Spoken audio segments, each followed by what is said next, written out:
Gina was sitting at the train station, drinking coffee while waiting for her train. Holding the scalding cup in her hands, she wondered to herself how life liked to joke around sometimes. It was today, February 14th, that she found herself back in this city, and as if by chance, she ran into her ex-husband. "Gina, hello." Paul's voice sounded perhaps too casual for such an unexpected meeting. "It's unexpected to see you here. How are you? Where are you now?" She answered his questions, surprised by her own smooth-sounding voice. Only once she made a slip, probably because of her confusion. She told him the city where she lived now. Paul offered to sit in a nearby pizzeria, but Gina refused, citing lack of time. And only the last question almost caught her off guard. "Don't you regret that you never forgave me then?" asked Paul, a little quieter than he had spoken before. "It's all over now. Why do you want to reopen the past?" she said, and having hastily said goodbye, got into a cab, which, in general, she did not need. She did not want to remember at all what had happened then, but memory stubbornly brought Gina back to that evening of Valentine's Day. Exactly 7 years ago, she called her husband in the afternoon and made an appointment for a romantic meeting after work in a small cafe near the house. With sincere sadness in his voice, Paul replied that he had already scheduled important meetings and that dinner would have to be postponed. Gina was not particularly upset. She understood that her husband was a busy man and a successful businessman, and yet on this day, which had become a special day for her, she wanted to be with him a little, to tell him the incredible news of which she had been dizzy since morning. After work, Gina went home by foot. She wanted to think a little about the changing future life and her new status in general. On the way home, she decided to write a flirty message to her husband, hinting that he would be surprised. She sat down on the bench and started typing. When she looked up, she suddenly saw a car, just like her husband's, parked in front of the cafe. As if in slow motion, Gina watched as Paul got out of the car, walked around, opened the passenger door and extended his hand to the charming young woman in a light, almost weightless white dress. Taking a couple of steps along the sidewalk, they, laughing, began kissing. Gina remained seated on that bench, as if chained. Strange thing, she did not think about anything at all, just sat there and watched the doors of the cafe, behind which the happy couple disappeared. Then, feeling cold, she still got up and wandered towards the house. And only stepping over the threshold of the house, which she had considered sweet home until that moment, she sat down and cried. Then there was a divorce, some quick, crumpled. Paul desperately apologized, but Gina mentally set the cross on family life and did not think about forgiveness. She just went to her hometown, stopping any communication with her ex-spouse. There was a parental apartment a couple of years before Gina's mother died. But even in her hometown, Gina did not feel at ease, so quickly selling real estate, she moved to a neighbouring state where her aunt lived, bought a pretty decent apartment and began to get used to the new life. Gina and Paul went to school together. During the high school years, she sighed for a handsome classmate, but he didn't pay any attention to the skinny, snub-nosed girl whose only virtue was her incredibly thick and long braid. However, succumbing to the trends, the girl said goodbye to long hair, giving preference to a bob. This haircut suited her much better. The older boys and classmates began to court Gina, but she seemed to not notice their interest, still thinking only about Paul. No hope for reciprocity, Gina did not nurture. Paul was promised a great future, a prestigious university, as he studied brilliantly and had a very influential by the standards of their city parents. She was a girl from a simple family, though she had only B's and A's in her diary, but she was not very active in her studies or social life. She was just a quiet and diligent student, an ordinary student, in a word, and for this young man needed a girl with special virtues. Everyone around was sure of this. But to be fair, despite this, Paul was a really decent and responsible young man. Everything changed in the summer after graduation.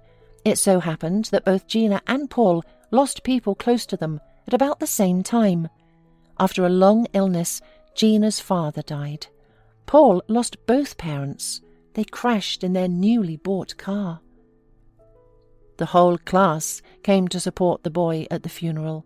The classmates came up to their friend in a confused and sympathetic manner, hugged him, slapped his shoulders, which he did not pay much attention to, and only Gina, who had seen her father off a couple of weeks before, cried, leaning on Paul's shoulder. Perhaps grief brought them closer. After the funeral of his parents, Paul went to study in the capital's university, as his parents wanted. Gina went to a local college. For several years they wrote touching letters to each other, and soon Paul proposed to Gina. They got married. How happy they were then. A rented apartment, Paul's first experiences in business, his first successes, the first car, the first apartment, the first trip abroad on vacation. They lived in the same breath. They were truly one, not parting for a day. Year after year flew by like that. The couple celebrated their 10th anniversary in their native city because Gina's mother had a complicated surgery and she needed care. One day, an elderly woman asked her son-in-law why they were in no hurry to have children. "We don't really have time for that," Paul answered, but for the first time he wondered why they were really still alone. Gina was secretly worried for a long time. She understood that all this time she was not protecting from pregnancy in any way. The couple began a long period of examination, search for some new medical luminaries, each of whom convinced them of the absolute 100% reproductive health and throwing up their hands in helplessness. There are such incomprehensible cases. Convinced that nothing depends on them, husband and wife accepted this state of things, imposing a taboo on any conversation on the subject. Gina looked with painful envy at the growing children of her friends. Sometimes she caught the same looks of her husband, turned to the kids playing in the sandboxes, but she could not do anything about it. Soon, however, she managed to calm down and stop worrying about it. She was absorbed in her work, although her position as the wife of a successful businessman did not require such heroic efforts. They were already living more than well, but the world of numbers and calculations, which she loved, allowed her to distract herself from everyday life and forget about her somewhat inferiority, as it were. Then, 7 years ago, in February, Gina suddenly realized that for several days in a row she was tormented by some incomprehensible discomfort in the morning.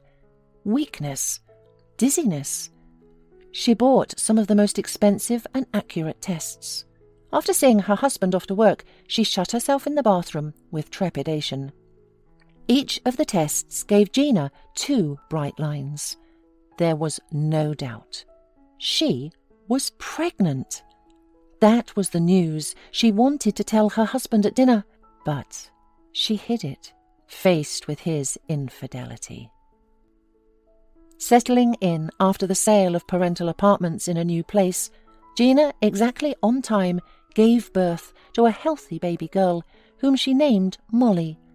Daughter grew up absolutely problem-free child. She slept well and ate well, got sick a little and easily, but developed beyond her age and was very sweet, her every feature resembling Paul, and only the hair, thick, long, incredibly beautiful, she inherited from her mother. From Memorize, Gina called a painfully familiar voice. "I knew I would find you here. There is no other train in your direction today. Gina shuddered and spilled her coffee on the table. A few drops got on her coat.